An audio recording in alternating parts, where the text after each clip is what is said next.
I heard the engine before I saw it. That low diesel grumble, the kind that doesn't belong in a quiet neighborhood, cut through my morning peace like a blade.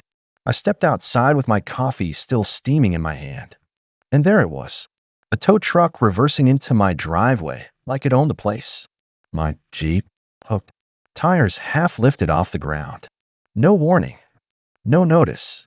And standing behind it, arms folded and face smirking like she just won a battle, was Karen. She was already scribbling something on her clipboard. Her HOA badge glinted in the morning sun. Tan cardigan, pressed slacks, the same short white hair pulled back like she was commanding a courtroom. This wasn't an accident. This was war. I stepped in front of the tow driver and asked what he thought he was doing. He wouldn't meet my eyes, just muttered that he had an order. From the HOA. Something about an unauthorized vehicle. Said the woman behind him told him I forged the registration. That was all it took for the switch in me to flip. This Jeep isn't just a car. It's the same one that hauled my team out of a dust storm in Kandahar. It's got dents that mean more to me than any mansion on this block. And Karen, she knew that. She knew every story behind it. Because I told her once when I moved in, when I thought this community was going to be a fresh start. I told the driver to step away, showed him my military registration, my disabled vet plate, but he looked back at Karen like he needed her permission to breathe. That's when I knew this wasn't about code violations. This was personal. Karen stepped forward, smug as ever. Said the HOA had voted unanimously, that my Jeep was a blight. Said it reminded people of things they'd rather forget. I felt the coffee cup crack in my hand. Neighbors began to peek out from behind blinds. A few came out to their porches, watching like this was just another show. But they didn't know what Karen was really doing. She'd been building up to this for weeks. Little fines, warnings, letters posted to my door at midnight. She wanted to provoke me. Wanted me to snap. To break some rule she could twist into an excuse. But I didn't give her the satisfaction. I asked her if she had documentation. A warrant. A court order. Anything that gave her the right to step onto my driveway. She just laughed. Said the HOA guidelines were law. Her law. That I could take it up with the board after the Jeep was gone. That's when I noticed something behind her. A neighbor across the street recording. Another one shaking his head. Quiet disapproval. A shift. People were starting to see her for who she was. I walked around to the front of the Jeep, slowly, deliberately. Reached into the glove compartment and pulled out my military file. Laminated. Stamped. Dated. Held it up for the tow truck driver. Told him if he unhooked my vehicle now, we could forget this happened. He hesitated. Karen shouted at him. Said if he didn't finish the job, she'd call his company and have him fired. That's when the driver looked at me and said words I'll never forget. She said your papers were fake. That broke something in me. If this was her game, she had no idea who she was playing with. I turned and walked back inside. Not to hide, not to surrender, but to gear up. This was no longer about a Jeep. This was about principle, about power, about drawing a line so clear that even Karen couldn't cross it. And by the time I came back out, I wasn't holding coffee anymore. I was holding a file that could bring her entire house of lies crashing down. I didn't raise my voice. I didn't need to. When I stepped back outside, the folder in my hand said more than I ever could. Service records, DMV approvals, photos of the Jeep in uniform convoy, the same VIN number registered across 3 states. It was all there, every piece of proof that this wasn't just a Jeep. It was my history, my right, my home. But Karen didn't even glance at it. She stood there like a statue, arms still crossed, lips pursed, waiting for me to break. I handed the papers to the tow driver instead. He looked down, scanning page after page, his brow furrowing. Slowly, like he just realized the rope he was holding was tied around something sacred. His hands dropped. He stepped back. Karen snapped. She barked at him to continue the tow. Called it an HOA order, a violation, a directive. But the driver wasn't listening anymore. He handed the folder back to me, muttered something about needing to check with his supervisor, and walked off to his truck. Karen turned red. She stormed toward him, yelling into her phone, pacing, calling someone, her tone sharp, words cutting. But I'd seen that kind of panic before. It was the sound of control slipping away. Inside the folder was more than just car paperwork. It had something else, an old HOA letter she sent months ago, backdated and signed. One she claimed was official, but never filed. I kept it, not because I thought I'd need it, but because something about Karen always felt off. This wasn't the first strike. It was the latest in a campaign. Fines for having guests parked too long. Warnings about my porch light being too bright. Letters accusing me of hosting unauthorized gatherings when it was just my nephew's birthday party. She'd been laying bricks for this ambush since I moved in. I thought back to my first week in the neighborhood. How she welcomed me with a cold smile and a thick handbook. Said she hoped I'd keep things looking respectable. I brushed it off then. Thought she was just one of those overeager rule keepers. But now, it was clear. Karen didn't want me here. Not because of my Jeep, but because she couldn't control me. A tap on my shoulder pulled me back. It was Lisa from 3 houses down. She handed me her phone. On the screen was a video. Karen, at the last HOA meeting, standing in front of a whiteboard with one word circled in red, non-compliance.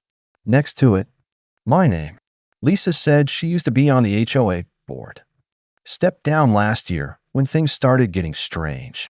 Karen began pushing votes through without notice. Closed meetings.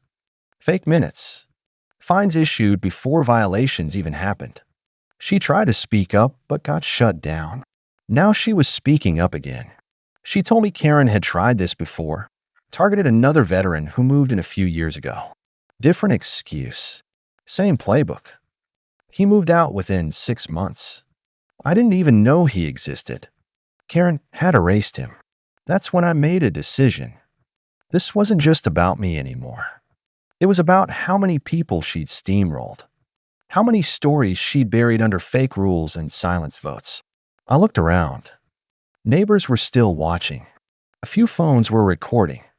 The narrative was shifting. And in that moment, I didn't feel cornered. I felt ready. I walked past Karen without a word. Her voice still echoed behind me, calling someone, demanding action. I didn't care. I had somewhere to be. 15 minutes later, I stood in front of the county building, records office in one hand, Lisa beside me. I asked to see the HOA's most recent filings, meeting notes, violation logs, vote records. The clerk looked surprised. Said we weren't the first ones to ask. That's when I knew.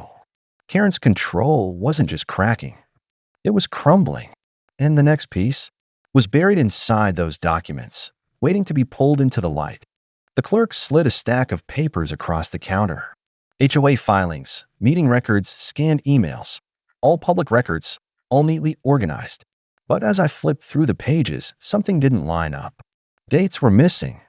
Signatures looked photocopied. Some votes were recorded without names, and others listed board members who'd resigned months ago. Lisa leaned in, pointing out discrepancies. The more we read, the worse it looked. Karen had filed approvals without actual meetings, issued fines without board votes. She was the president, secretary, and treasurer on some documents, signing off on her own enforcement actions. But one detail stopped me cold. Karen's own vehicle, her BMW, had never been registered with the HOA. No approval request. No garage disclosure. Technically, by her own rules, it was an unauthorized vehicle. She'd built a fortress of paperwork to tear down others, but forgot to build a door for herself. Lisa snapped photos of every page. We didn't need to say anything. This was no longer a neighbor dispute. This was abuse of power, documented, signed, and sitting in a public records file. I made a call. One I'd been holding off on. My friend Marcus, former Army buddy, now working in the county compliance office. I gave him the summary. He didn't say much, just asked me to bring everything to him immediately. An hour later, I handed Marcus the entire file. He scanned it quickly, eyes narrowing, jaw tightening. When he looked up, his face was serious. He told me what I already suspected. This wasn't just unethical. It was likely illegal. Falsified documents. Misuse of community funds. Threats under the color of authority. He asked me one question. Was I ready to go all the way with this? I said yes. That night, I sat on my porch, watching the neighborhood lights flicker on one by one. For the first time in months, I didn't feel like an outsider. A few neighbors waved. One dropped off cookies and whispered, about time someone stood up to her. But it wasn't over. Not yet. The next morning, I opened my door and found another violation letter nailed to the frame. No envelope. No explanation. Just bold red ink that read, "Final notice, removal required." She wasn't backing down. She was doubling down. I didn't react. I didn't rip it down. I left it hanging there, flapping in the breeze like a flag. Then I walked to my garage and opened the door. The Jeep sat waiting, polished and quiet. I pulled a folded canvas from the shelf and stretched it across the hood. Spray-painted letters in black. Honor where it's due. By the time I finished strapping it down, kids from next door were already watching. Their parents followed. I turned the key, engine roaring to life, and drove slowly through the cul-de-sac. Not recklessly, not defiantly, just present. Neighbors waved. Some smiled. Karen stood on her porch, arms locked across her chest, face frozen. But she didn't speak. She didn't have to. The cracks were spreading. That afternoon, I got a call from Marcus. The county had opened a formal inquiry into the HOA. Karen was being investigated for filing violations without review. There'd be a hearing. Witnesses. Subpoenas. But Marcus wasn't the only one calling. Another number rang through. I answered, and a voice I didn't recognize introduced himself as David. He lived 2 streets over. He said, "She did the same thing to me 2 years ago. I moved out because I couldn't take it." I asked why he was calling now. He said, "Because you stayed." More texts came. More calls. People I'd never spoken to offering to speak up, to testify, to show their own letters, their own recordings. Stories spilled out like water over a broken dam. Karen's silence had held them back for years. But now they weren't silent anymore. That evening, an anonymous note showed up in my mailbox. No signature. Just one sentence, printed cleanly on plain paper. "We're voting to remove her." And just like that, the battle lines shifted.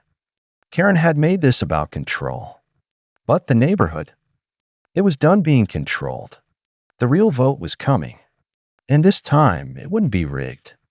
The moment I walked out the door that morning, I noticed something strange. My front gate was wide open. Not just unlatched. The entire thing had been forced off its hinges, one side dangling, the other flat in the dirt. I rushed over, heart pounding, thinking maybe it was vandalism. But then I spotted Karen standing smugly with her arms crossed, clipboard clutched tight to her chest, and 2 new notice of violation signs nailed directly into my wooden fence. "What is this?" I asked, trying to keep my voice calm. "You've been warned," she said, like a movie villain. "You were supposed to dismantle your little helipad by last week. Since you didn't, the HOA board voted to begin deconstruction today." I looked behind her. Sure enough, a contracted demolition crew was unloading tools from their truck. One of them started revving a saw. "You can't just destroy private property," I said. Karen didn't flinch. "Your so-called helipad violates community bylaws. It's a structure. You didn't get approval. This is your final warning." I didn't argue. Instead, I pulled out my phone and calmly dialed a number I never thought I'd need again, an old contact from my medevac team.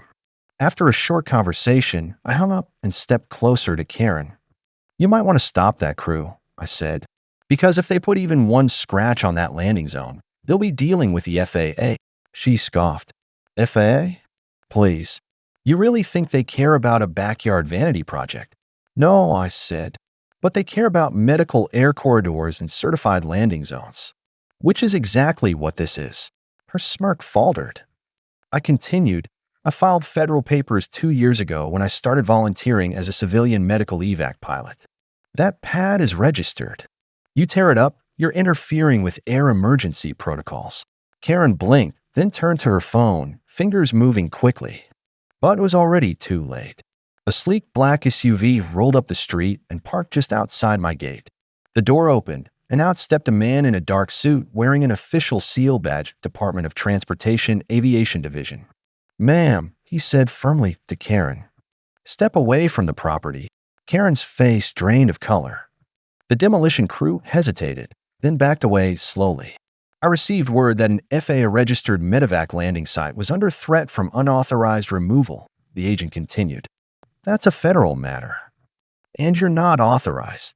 Karen stammered. "I didn't know it was official." The agent turned to me and nodded. "You'll want to document the attempted interference for your report." "Oh, I will," I said, lifting my phone to take a photo of her standing beside the broken gate and the illegal signs. Karen sputtered, trying to talk her way out of it. "You can't blame me. I thought it was just decorative. He flies in like a show-off." But the agent cut her off. "Decorative helipads don't have federal ID codes. This is not only a certified landing zone, it's one of the few in this region approved for emergency medevac use." Karen looked around, searching for backup. But the contractors were already packing up. A few neighbors peeked out from behind lines. Some were even recording. For the first time, Karen looked small, like the clipboard in her hand no longer gave her power. She stepped away in silence, but I knew this wasn't over. She'd been humiliated, not defeated. As the federal agent handed me a follow-up form, I noticed Karen slip away down the sidewalk. No apology. No explanation. That night, I sat on my deck watching the sky darken. The wind blew lightly across the pad, the lights flickering along the edge just like they had when I first installed them. I knew she'd be back. But next time, she wouldn't just try to destroy property. Next time, she'd aim higher. And I had to be ready. The last light of day faded behind the hills as I watched the sheriff's cruiser pull into Karen's driveway. After weeks of threats, complaints, and chaos, this moment felt unreal. But it was happening. Finally. Let's rewind. Just 24 hours earlier, she was still walking around like she owned the entire HOA. I had just received an official letter from the county that confirmed what we already knew. My emergency helicopter landings were completely legal. The letter had stamps from both the FAA and county emergency services. It was game over. But Karen didn't know it yet. That evening, I stood in my hangar, carefully taping the letter to a corkboard while my crew ran maintenance checks on the chopper. My emergency medical pilot license hung beside it. I had spent years saving lives in places without hospitals. And now that same chopper was being used to respond to rural emergencies across our county. Karen tried to shut that down because of noise.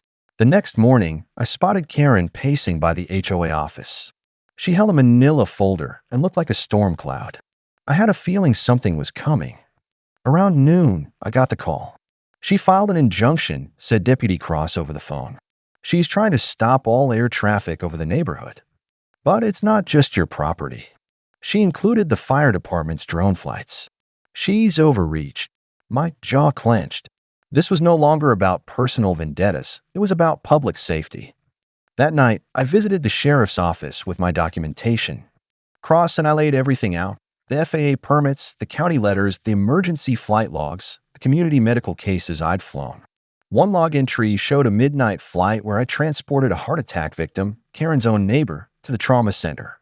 The sheriff leaned back, stared at the evidence, and said, "I think it's time we paid Karen a visit." This wasn't just a legal matter now, it was criminal interference. Blocking emergency services in our county came with real consequences. So when her porch light snapped on and she saw that cruiser pulling up, the air changed. She opened the door with a forced smile, pretending not to notice the sheriff's deputy walking straight toward her with a file in hand. "Ma'am," Deputy Cross said firmly, "you're being served with a cease and desist. You're under investigation for filing false emergency claims and obstructing medical response operations." Her face turned pale. "Wait, I didn't mean..." "You filed 5 false FAA complaints, interfered with 3 emergency landings, and harassed licensed responders. That's obstruction." Karen stumbled back into her doorway. "But it's just a neighborhood. This is supposed to be peaceful." Cross nodded slowly. "It was. Until you decided your HOA rules mattered more than someone's life." I watched from the road, hands crossed, the chopper quietly resting behind the tree line. The same chopper she tried to ground. The HOA board, meanwhile, wasn't taking chances. They held an emergency vote and removed Karen as president that same week. Not only that, they suspended the HOA's bylaws relating to aircraft until a full investigation could be completed. Karen disappeared for a while after that. Rumors swirled. Some said she moved in with her sister. Others claimed she was working on a lawsuit. But I never saw her pacing the sidewalk again. As for me, the helipad stayed open. In fact, I partnered with a local paramedic unit to train volunteers in emergency evacuation procedures. We turned the incident into something good, something lasting. Sometimes justice comes with sirens, and sometimes it arrives on rotor blades. The morning sun broke across the hills as I stood at the edge of the pond, a clipboard in one hand and a ranger's satellite phone in the other. This wasn't just my land anymore. It was now an officially recognized wildlife conservation site, federally protected. Everything Karen had tried to destroy was now protected by the very laws she thought she could manipulate. But I wasn't done. The pond, now filled with clear, regulated spring water, reflected the new signage we just mounted: protected wildlife habitat, federal oversight enforced. The trout we reintroduced were already leaping from the water, catching bugs in the light. It looked peaceful, but I knew what was coming. Karen had filed yet another complaint, this time to the State Department of Environmental Protection. Her accusation? Illegal pond expansion. This time, the state didn't just call me. They came. 2 DEP trucks rolled in just after lunch. Out stepped a team of hydrologists, biologists, and an environmental compliance officer. Karen watched from her porch, arms crossed, her phone pointed at them like a weapon. She thought they were here to shut me down. They weren't. Instead, they shook my hand, introduced themselves politely, and got right to work surveying the pond. I handed over all documentation, water permits, conservation approvals, and reports from our biologist partners. It was all in order. More than that, it was textbook perfect. Karen stomped across the lawn, yelling, "This man is contaminating our water table. That's runoff flooding my garden." The DP lead turned slowly and asked her if she had any proof. She flinched, then pointed at a patch of wet grass near her fence. "That's from him." The officer followed her, tested the area, and walked back shaking his head. "That's sprinkler runoff.